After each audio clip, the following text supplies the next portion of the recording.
paano tayo mag-disinfect ng kokopit. Yun muna ang first step na gagawin ko.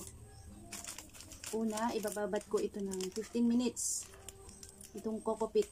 Dahil nakabili ako ng starter kit para sa aking hydroponics lettuce. Dahil ilang butas lang yung seedling tray natin at saka 8 cups lang ang gagamitin ko muna dahil nga sa starter kit.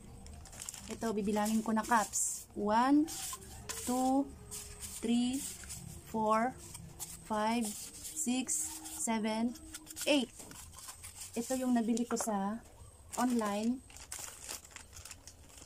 na pang starter kit ng hydroponics lettuce. Ngayon, gagawin ko una, konti lang muna kasi 8 cups lang naman eh. Para sa aking sowing. Yan, ibababad ko muna sa 15 minutes.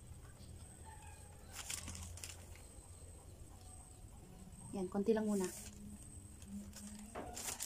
Pagkatapos nito, ipapakuluan ko na muna ng 15 minutes.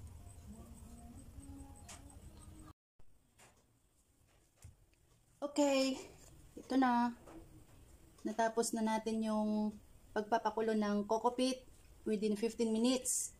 Ito na po. Bali, tag nito.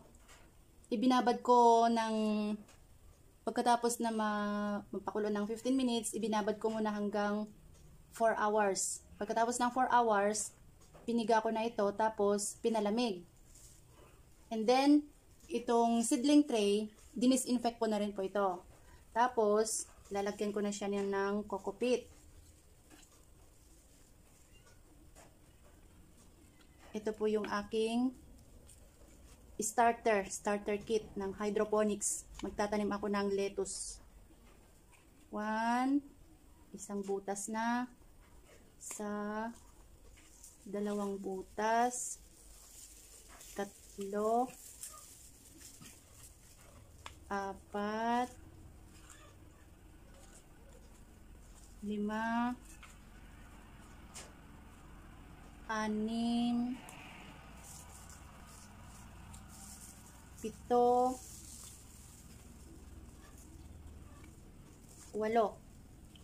Bali, 8 butas lang ang lalagyan ko kasi ang mga cups ko ay 8 lang din naman. Bali, ang tuna box ko ay 8 rin ang butas. Kaya, ito lang, 8 piraso lang ang lalagyan ko dito sa seedling tray. Ang pagkabili ko nga pala dito sa starter kit ko na ito ng hydroponics lettuce ay 1,280 sa online sa Shopee.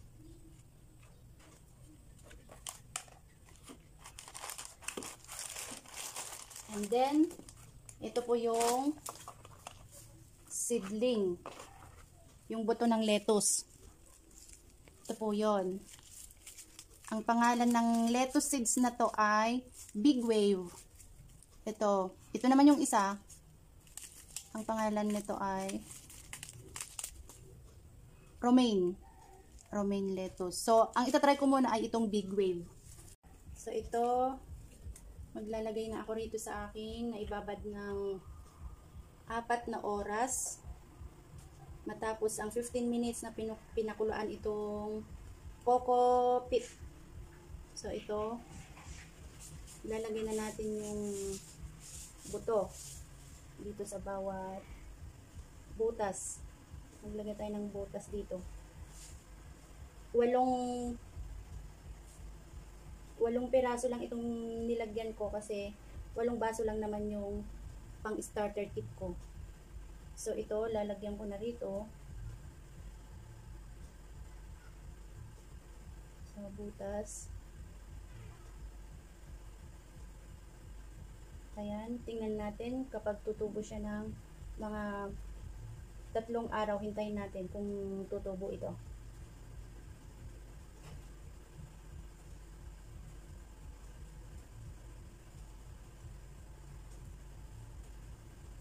Ayan. Tapos na ang first step na sowing o kaya pagpupunla ng buto. Ayan, takpan lang natin ng konti. Ganyan. Pagkatapos nyan ay spray lang natin ng tubig gamit ang spray bottle or yung spray natin. So, ganito ang mag-spray. Ito ang gamit ko. Yung pang-spray.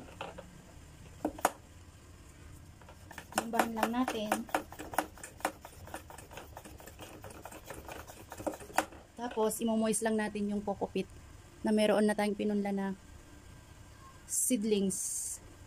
Yan, ganyan lang. Imo-moist lang ninyo. Ganyan lang. Tapos, hayaan na lang natin na hintayin natin tumubo ng mga 3 o 4 na araw.